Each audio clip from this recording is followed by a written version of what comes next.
Okay, today's week 3, day 3. We're going to do Genesis 32 to 34, Psalm 145, and Mark 13.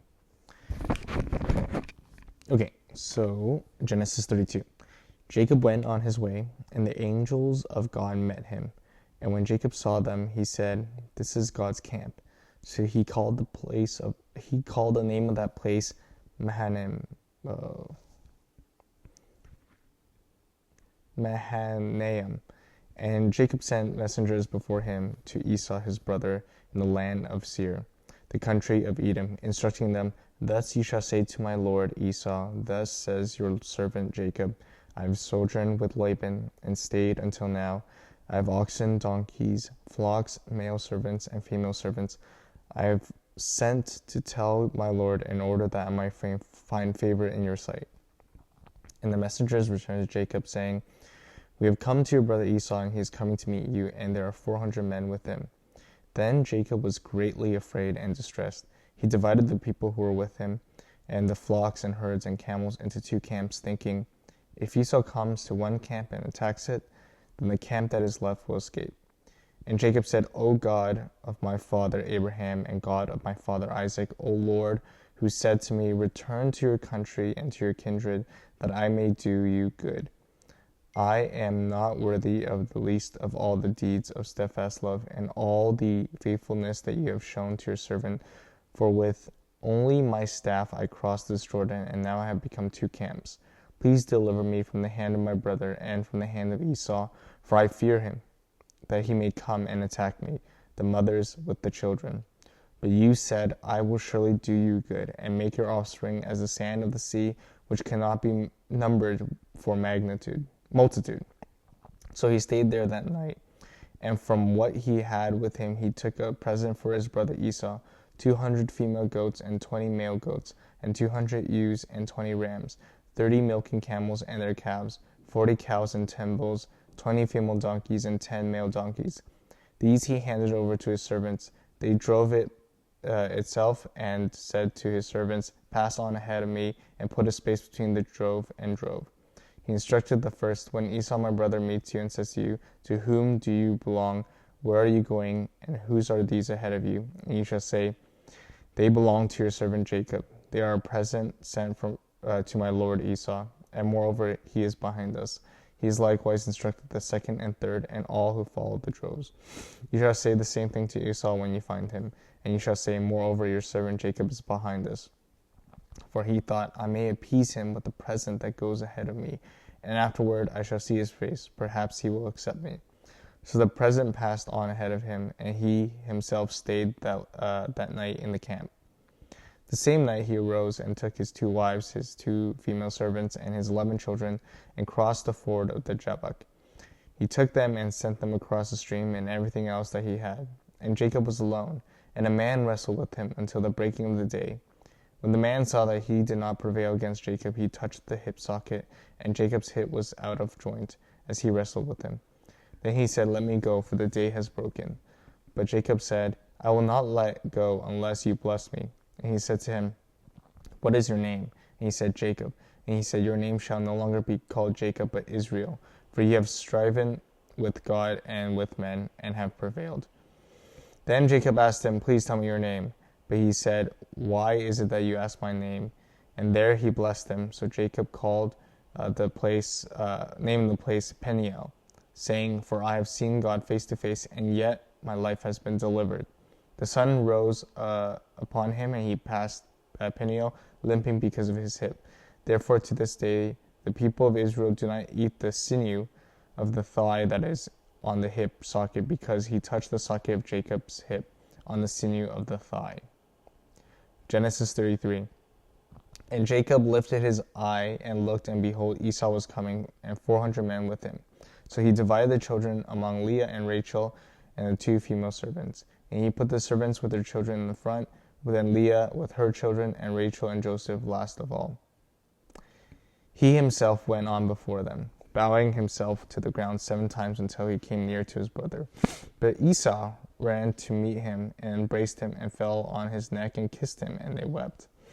And when Esau lifted up his eyes and saw the women and children, he said, "Who are these with you?" Jacob said, "The children whom God has graciously given your servant." Then the servants drew near, and they and their children, and bowed down. Leah likewise and her children drew near and bowed down. And last Joseph and Rachel drew near, and they bowed down. Esau said, "What do you mean by all this company that I met?" Jacob answered, "To find favor in the sight of my Lord." But Esau said, "I have enough, my brother. Keep that you have for yourself." Jacob said, "No, please. If I have found favor in your sight, then accept my present from my hand. For I have seen your face, which is like seeing the face of God, and you have accepted me. Please accept my blessing that is brought to you, because God has dealt graciously with me, and because I have enough." Thus he urged him, and he took it. Then Esau said, "Let us journey on our way, and I will go ahead of you." But Jacob said to him, "My Lord knows that the children are frail, and that nursing flocks and herds are a care to me. If they are driven hard for one day, all the flocks will die. Let my Lord pass on ahead of his servant, and I will lead on slowly, at the pace of the livestock that are ahead of me, and at the pace of the children, until I come to my Lord in Seir." So Esau said, Let me leave you with some of the men who are with me." But he said, "What need is there? Let me find favor in the sight of my Lord." So Esau returned that day on his way to Seir. But Jacob journeyed to Succoth, and built himself a house, and made booths for his livestock. Therefore the name of the place is called Succoth. And Jacob came safely to the city of Shechem, which is in the land of Canaan, on his way from Paddan Aram, and he camped before the city. And from the sons of Hamor, Shechem's father, he bought for 100 pieces of money the piece of land on which he pitched his tent. There he erected an altar and called it El Eloi Israel. Elohi Israel? Now Dinah, the daughter of Leah, whom she had borne to Jacob, went out to see the women of the land. And then Shechem, the son of Hamor, the Hivite, the prince of the land, saw her. He seized her and lay with her and humiliated her. And his soul was drawn to Dinah, the daughter of Jacob. He loved the young woman and spoke tenderly to her. So Shechem spoke to his father Hamor, saying, "Get me this girl for my wife." Now Jacob heard that he had defiled his daughter Dinah, but his sons were with him, with his livestock in the field. So Jacob held peace until they came. And Hamor, the father of Shechem, went out to Jacob to speak with him. The sons of Jacob had come in from the field as soon as they heard it, and the men were indignant and very angry, because he had done an outrageous thing in Israel by lying with Jacob's daughter, for such a thing must not be done. But Hamor spoke with them, saying, "The soul of my son Shechem longs for your daughter. Please give her to him to be his wife. Make marriage with us. Give your daughters to us, and take our daughters for yourselves. You shall dwell with us, and the land shall be open to you. Dwell and trade in it, and get property in it." Shechem also said to her father and her brothers, "Let me find favor in your eyes, and whatever you say to me I will give. Ask me for as great a bride price and gift as you will, and I will give whatever you say to me. Only give me the young woman to be my wife." The sons of Jacob answered Shechem and his father deceitfully, because they have defiled their sister Dinah. They said to him, "We cannot do such a thing, to give our sister to one who is uncircumcised, for that would be a disgrace to us. Only on this condition will we agree to you, that you will become as we are, by every male among you being circumcised. Then we will give our daughters to you, and we will take your daughters to ourselves, and we will dwell with you and become one people. But if you will not listen to us and be circumcised, then we will take our daughter, and you will be gone." Their words pleased Hamor and Hamor's son Shechem, and the young man did not delay to do the thing, because he delighted in Jacob's daughter. Now he was the most honored of all his father's house. So Hamor and his son Shechem came to the gate of the city and spoke to the men of their city, saying, "These men are at peace with us. Let them dwell in the land, trade in it. For behold, the land is large enough for them. Let us take their daughters as wives, and let us give them our daughters. Only on this condition will the men agree to dwell with us, to become one people. When every male among us is circumcised as they are circumcised, will not their livestock, only their property and their beasts be ours? Only let us agree with them, and they will dwell with us. And all who went out of the gate of the city listened to Hamor and his son Shechem, and every male was circumcised, all who went out of the gate of his city. On the third day, when they were sore, two of the sons of Jacob, Simeon and Levi, Dinah's brothers, took their swords and came against the city while it was still secure and killed all the males. They killed Hamor and his son Shechem with the sword and took Dinah out of Shechem's house and went away. The sons of Jacob came upon the slain and plundered the city because they had defiled their sister. They took their flocks and their herds, their donkey, and whatever was in the city and the fields, all their wealth, all their little ones and their wives. All that was in their houses they captured and plundered. Then Jacob said to Simeon and Levi, "You have brought trouble on me by making me stink to the inhabitants of the land, the Canaanites and the Perizzites. My numbers are few, and if they gather themselves against me and attack me, I shall be destroyed, both I and my household." But they said, "Should they treat my sister like a prostitute?" Psalm 145.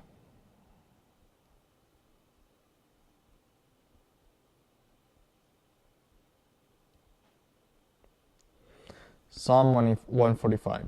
I will extol you, my God and King, and bless your name forever and ever. Every day I bless you, I praise your name forever and ever. Great is the Lord and greatly to be praised, and his greatness is unsearchable. One generation shall commend your works to another, and shall declare your mighty acts. On the glorious splendor of your majesty and on your wondrous works I will meditate. They shall speak of the might of your awesome deeds, and I shall declare your greatness. They shall pour forth the fame of your abundant goodness, and shall sing aloud of your righteousness. The Lord is gracious and merciful, slow to anger and abounding in steadfast love. The Lord is good to all, and his mercy is over all that he had made. All your works shall give thanks to you, O Lord, and all your saints shall bless you. They shall speak of the glory of your kingdom and tell of your power, to make known the children of man your mighty deeds, and the glorious splendor of your kingdom. Your kingdom is an everlasting kingdom, and your dominion endures throughout all generations. The Lord is faithful to all his words, and is kind in all his works. The Lord upholds all who are failing, and raises up all who are bowed down. The eyes of all look to you, and you give them their food in due season. You open your hand, you satisfy the desire of every living thing. The Lord is righteous in all his ways, and kind in all his works. The Lord is near to all who call on him. To all who call on him in truth, he fulfills the desires of those who fear him. He also hears their cry and saves them. The Lord preserves all who love him, but all the wicked he will destroy. My mouth will speak the praise of the Lord, and let all flesh bless his holy name forever and ever.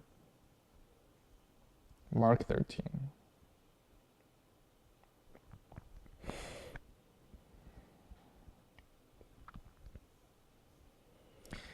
And as he came out of the temple, one of the disciples said to him, "Look, teacher, what a wonderful stones and wonderful buildings."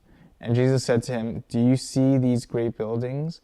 There will not be left here one stone upon another that will not be thrown down."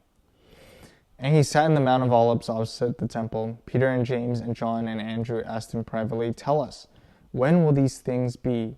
And what will be the sign that all these things are about to be accomplished?" And Jesus said to him, "See that no one leads you astray. Many will come in my name, saying, 'I am he,' and they will lead many astray.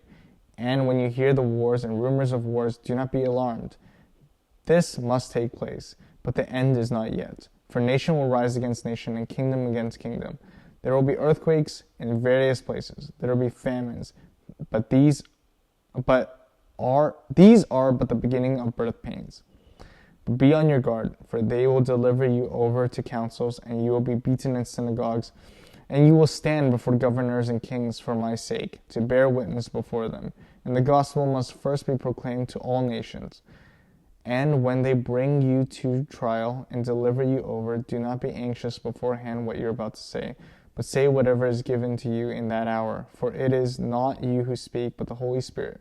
And brother will deliver brother over to death, and the father his child, and the children will rise against parents and have themselves put to death. And you will be hated by all for my name's sake, but the one who endures to the end will be saved. But when you see the abomination of desolation standing where he ought not to be, let the reader understand, and let those who are in Judea flee to the mountains. Let the one who is in the housetop not go down, nor enter his house to take anything out. And let not the one who is in the field turn back and take his cloak. And alas, for women who are pregnant, and for those who are nursing infants in those days. Pray that it may not happen in winter, for in those days there will be such tribulation as has not been from the beginning of creation that God created until now, and never will be. And if the Lord has not cut short the days, no human would be saved. But for the sake of the elect whom he chose, he shortened the days. And then if anyone says to you, look, here is the Christ, or look, there he is, do not believe it. For false Christs and false prophets will arise and perform signs and wonders to lead astray, if possible, the elect. But be on guard, I have told you all things beforehand. But in those days after the tribulation, the sun will be darkened, and the moon will not give its light, and the stars will be falling from heaven, and the powers in heaven will be shaken. And they will see the Son of Man coming in the clouds with great power and glory. And then he will send out the angels and gather his elect from four winds, from the ends of the earth to the ends of heaven. From the fig tree learn this lesson.